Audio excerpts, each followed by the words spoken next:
You are about to see the type of elaborate hoax that police and prosecutors can put on because state witnesses are never charged for perjury. They faked bloody gloves with DNA of murderer and victim, gunshot witnesses, a bullet hole, a boyfriend and girlfriend colluding by arriving together on video, a man tied up and shot while fleeing, many other things. All this because a strip club manager with connections to local politicians took an employee home, drugged her, tried to hide what happened from police because he was involved in other crimes that night, and fell off a balcony. James Mulrenin was seen jumping to his death. 2 witnesses reported shouting, "Don't do it, don't jump. The 911 call is missing. I will pay you $500 for it." The medical examiner says nobody was aware this was a possible homicide, and the CSI said nobody was looking for a bullet because no witness heard a gunshot. The first responder who remembered the witness shouting, "Don't do it, don't jump," had his police report edited by lead detective Ben Sprague on December 27th. On December 28th, a witness who was not even there says the lead detective now told her the guy who jumped was fleeing for his life. Yeah, it was just so nerve-wracking, the whole idea of, how, I feel like Jim felt his last resort was try to make it to the next balcony because he felt like, I'm going to die anyway. It's so terrifying. I think I'm with you on that. Yeah. Sprague also hid the original written statements of witnesses who saw him jump until the defense found out about them 18 months later.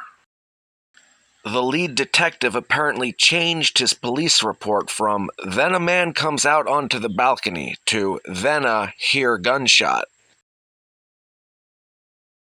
The lead detective wrote that the victim was shot while fleeing off the balcony. This is impossible, given that he sat in the recliner and bled for several minutes.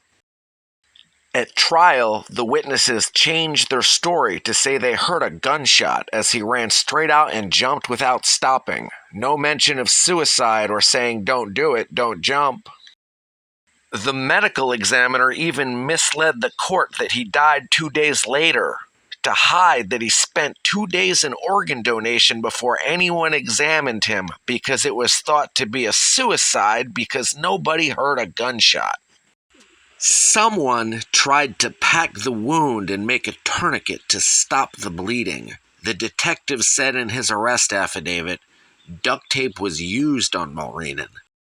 Dangerous felons were let out of prison as a reward for lying that he was tied up and only shot after he escaped the tape and tried to flee over the balcony.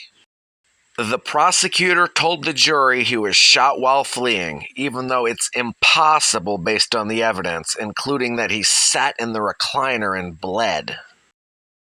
3 plastic gloves with suspected blood were found that matched a torn fingertip on the floor. They were swabbed for DNA. A man who is shot while fleeing has no time to bleed on gloves or duct tape before he goes over. At one trial, the CSI said there were 5 total gloves. At another trial, she described 8 gloves and 2 total swabs. The CSI hid the existence of those 3 original gloves and lied on the stand that she got the DNA swab from a different set of 5 gloves belonging to a guy named Scott Love. The CSI lied that a square tear in the sofa was a round bullet hole that went the whole way through.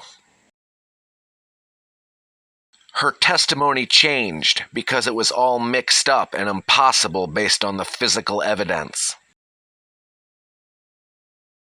The fake bullet hole doesn't make sense based on the wound or anything else. The sofa is missing. They changed the charge to robbery, no firearm. The blood pool was further from the balcony than the supposed bullet hole. He could not have been shot while fleeing. but the jury never knew. The truth is the strip club manager made his young female employee come to his house to get paid. He drugged her, and she has no memory of what happened. They deleted the original video times to make it look like her boyfriend came with her, when in reality he arrived 2 hours later. They deleted the video and hid the name of the dog walker who let her boyfriend into the building. I will pay you $1,000 for his name. They also changed and faked the video times to make it look like his young female employee was in the apartment when he went over, when in fact she just ran out. She was convicted based on a fake robbery and shot while fleeing narrative and got life without parole from age 21 for a crime that didn't happen. To see all the evidence I talked about and showed in this video and how it was faked in full detail, visit SeminoleScam.com.